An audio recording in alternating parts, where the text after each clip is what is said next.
नमस्कार, स्वागत है आपका। आप देख रहे हैं आज तक, आपके साथ मैं नेहा बाथम। सरकार को घेरने में राहुल गांधी आज नए सिरे से जुट गए हैं। मंत्री के इस्तीफे से लेकर सांसदों के निलंबन तक पर सरकार को राहुल गांधी ने घेरा है। आपसे कुछ ही देर पहले प्रेस कॉन्फ्रेंस करके राहुल गांधी ने कहा कि अजय मिश्रा टेनी को इस्तीफा देना चाहिए, मंत्री पद से सरकार उन्हें हटाए।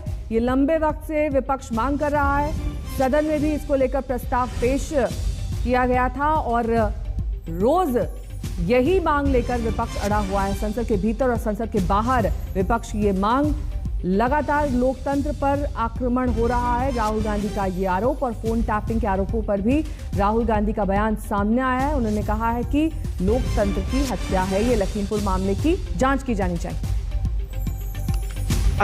हम चाहते हैं कि सरकार जो उनका मंत्री है उसको हटाए और लखीमपुर खीरी के मामले पर डिस्कशन करने दे। सरकार करने नहीं देती। हम लद्दाख का मुद्दा उठाना चाहते हैं, सरकार उठाने नहीं देती। जो भी इंपॉर्टेंट मुद्दे होते हैं, किसानों का हम मुद्दा उठाना चाहते थे, सरकार नहीं उठाने देती। हमारे लोग सस्पेंड हुए, सरकार उसके बारे में चर्चा नहीं करने देती। और फिर आप कह रहे हो कि भैया सरकार कहती है कि हम हाउस नहीं चलाने दे रहे। जिम्मेदारी सरकार की होती है। पूरा पेगासस का मामला था, वो इंटरनेशनल मामला था। किसी और देश में हिंदुस्तान का डेटा रखा गया था, उसकी चर्चा नहीं होने दी। तो ये पूरा लोकतंत्र पर आक्रमण हो रहा है, नॉन स्टॉप हो रहा है। इसलिए हम यहां लड़ रहे हैं। आज मैंने पार्लियामेंट हाउस में लद्दाख के बारे में एडजर्नमेंट मोशन रखा था, उनकी स्टेटहुड के बारे में। वहां पे काफी गुस्सा है, काफी दर्द है। हम इसको यहां उठाना चाहते थे मगर सरकार ने उठाने नहीं दिया। बताइए राहुल, विपक्ष जो है हम लद्दाख की जनता को मैसेज देना चाहते हैं कि हम आपके साथ हैं और जो आपका मुद्दा है उसको हम उठाएंगे और जो आपकी लड़ाई है एक साथ हम उस लड़ाई को जीतेंगे। बात अब पंजाब की करेंगे, जहां पर बेअदबी मामले को लेकर सियासी पारा गर्म है। केंद्र सरकार ने पंजाब सरकार को धार्मिक स्थलों, डेरों की सुरक्षा को लेकर अलर्ट भेजा है, तो वहीं सीएम चन्नी ने एसआईटी जांच के आदेश दे दिए हैं। सवाल यही उठ रहा है कि बेअदबी के दो मामले कहीं चुनावी सूबे पंजाब में माहौल बिगाड़ने की कोशिश तो नहीं। दिल्ली के सीएम ने भी इस एंगल पर जोर दिया। अल्पसंख्यक आयोग ने बेअदबी के अमृतसर और कपूरथला मामले को लेकर रिपोर्ट तलब की। इस बीच स्वर्ण मंदिर में जाकर सीएम चन्नी ने मत्था टेका। मैं तुहानू दसना चाहता कि कल की घटना तो बाद जिहड़े हिरदे बलुंदरे गए है मैं सिर्फ भरिया मन होने करके अज गुरु साहब के दर्शनों वास्ते आया। रंधावा साहब पहला आके गए है तो हुण मेरे नाल फिर आए है। सो एक बहुत ही मंदभागी घटना हुई है जिहदी जिन्नी निंदा की जाए उन्नी घट है। तो इस तरह दी घटनावां ना होण, उस लई मैं पूरे पंजाबियों नूं अपील करदा कि जिन्नियां भी धार्मिक संस्थावां हैं, धार्मिक अदारे हैं, धार्मिक थावां हैं, चाहे वो किसी भी धर्म नाल रिलेटेड है, उन्हां दा पूरा ध्यान रखा जाए। हो सकता है कि चुनाव करके कोई गलत एजेंसियां, गलत ताकतां गलत रोल खेलन की कोशिश कर रही होण, उन्हां नूं बेनकाब भी किया जाएगा। कल की घटना तो बाद जिहड़े हिरदे बलुंदरे गए है मैं सिर्फ भरिया मन होने करके अज गुरु साहब के दर्शनों वास्ते आया। रंधावा साहब पहला आके गए है तो हुण मेरे नाल फिर आए है। सो एक बहुत ही मंदभागी घटना हुई है जिहदी जिन्नी निंदा की जाए उन्नी घट है। तो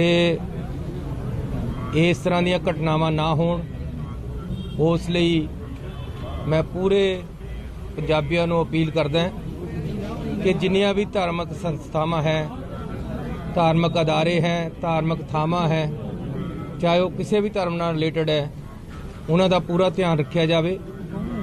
हो सकता है कि चुनाव करके कोई गलत एजेंसियां, गलत ताकतां गलत रोल खेलन की कोशिश कर रही होण, उन्होंने बेनकाब भी किया जाएगा।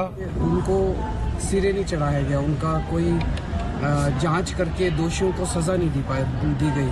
अगर जांच करके सज़ा दी गई होती तो शायद दोबारा कोई हिम्मत इस तरह की नहीं करता। तो मैं उम्मीद करता हूं कि इसमें जो भी जिन लोगों ने भी इनको भेजा करने के लिए उन तक जल्द से जल्द प्रशासन पहुंचेगा और उन्हें कठोर से कठोर सज़ा दी जाएगी। आशुतोष मिश्रा मेरे सहयोगी इस वक्त स्वर्ण मंदिर से सीधे जुड़ गए। आशुतोष, वहां के प्रत्यक्षदर्शियों का क्या कहना है? ये सियासी इंटेंशन से ओतप्रोत एक अलग घटना के तौर पर देखा जाए, या फिर इस पूरे मामले में जब एसआईटी अपनी रिपोर्ट पेश करेगी उसका इंतजार करना चाहिए? नेहा, मुख्यमंत्री ने जब अपनी बात कह रहे थे तो उन्होंने एक चीज ये भी कही कि कहीं ऐसा तो नहीं कि चूंकि पंजाब में चुनाव है और इसके मद्देनजर कहीं कुछ असामाजिक तत्वों ने उन्माद फैलाने की कोशिश की हो। लेकिन सबसे पहले आपको तस्वीर दिखाते हैं गोल्डन टेम्पल की, जहां मैं खड़ा हूं। सुरक्षा व्यवस्था, चूंकि केंद्र सरकार का भी इनपुट है, राज्य सरकार को भी यह आशंका थी कि ऐसी घटनाओं के बाद कहीं तनाव न फैले, इसलिए सुरक्षा बेहद मजबूत कर दी गई है। जो एसजीपीसी का गार्ड, जो टास्क फोर्स होती है, उनके ज्यादा कर्मी अब बाहर खड़े होते हैं। लगातार नजर होती है कि कौन लोग अंदर जा रहे हैं, किस हालात में अंदर जा रहे हैं।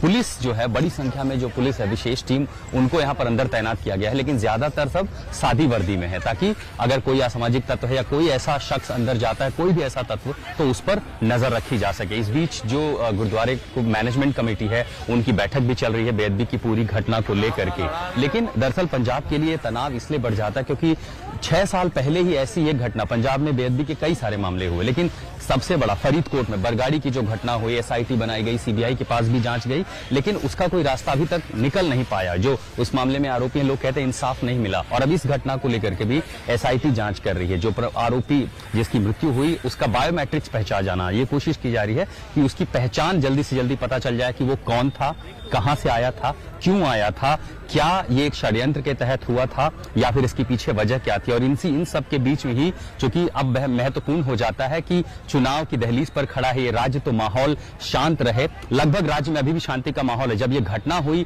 उसके बाद अफवाहों का दौर शुरू हो गया था। सरकार हरकत में आई, तमाम एजेंसियां हरकत में आई, अफवाहों पर लगाम लगाया गया। मुख्यमंत्री ने जांच के आदेश दिए, पुलिस ने विशेष टीम बिठाई और जांच की दिशा फिलहाल जो आगे बढ़ रही है उसमें सब कुछ निर्भर करता है कि फॉरेंसिक रिपोर्ट में क्या आएगा। जहां तक लोगों का सवाल है, लोगों को लगता है कि बेअदबी की यह घटना है और खासकर चुनाव के मौकों पर जब 2 महीने का समय है, ऐसा क्यों हुआ है। लेकिन इस बीच जिस शख्स की मृत्यु हुई उसको लेकर के भी सवाल उठा कि क्या ये सही तरीका है, क्या ये रास्ता हो सकता है, क्या न्याय ऐसे दिया जाएगा। तो दोनों ही जो घटनाएं हुई हैं उन पर सवाल उठ रहे हैं, दोनों ही घटनाओं को लेकर के लोग चर्चा कर रहे हैं। लेकिन अच्छी बात यह है कि माहौल पंजाब में बेहद शांत है, क्योंकि एक बात जब ये जहन में फैल जाती है कि कहीं ये साजिश का हिस्सा तो नहीं चुनाव को देखते हुए, और सरकार सक्रिय हो गई है, तमाम एजेंसियां सक्रिय हो गई हैं, इसलिए हालात पर पूरी तरह से नियंत्रण है। आज भी हमेशा की तरह गोल्डन टेम्पल के दरवाजे पर हजारों श्रद्धालुओं का तांता है जो माथा टिकाने के लिए पवित्र हरमंदिर साहिब पर आ रहे हैं, पूरी श्रद्धा के साथ, पूरी आस्था के साथ और सुरक्षा के इस विश्वास के साथ कि यहां पर जो आएगा वो महफूज है, वो हमेशा सुरक्षित है। नेहा, बहुत बहुत शुक्रिया आशुतोष इस तमाम जानकारी के लिए आपका। तो सीएम चन्नी गोल्डन टेम्पल में मत्था टेकने के लिए पहुंचे। उनका यही कहना है कि धार्मिक सौहार्द बिगाड़ने की कोशिश की जा रही है। वहीं केंद्र की ओर से अलर्ट जारी किया गया है राज्य सरकार को। ये कहा गया है कि इन धार्मिक स्थलों की सुरक्षा को बढ़ाया जाए। इन स्थलों की सुरक्षा को लेकर अब तगड़े बंदोबस्त कर दिए गए हैं। आशुतोष मिश्रा अपनी रिपोर्ट में भी यही जानकारी दे रहे थे कि वहां पर सुरक्षा बढ़ा दी गई है। इस घटना के मद्देनजर इस वक्त बेहद संवेदनशील वो सभी धार्मिक स्थल जहां पर धार्मिक उन्माद ना हो, इसको लेकर पूरी तैयारी।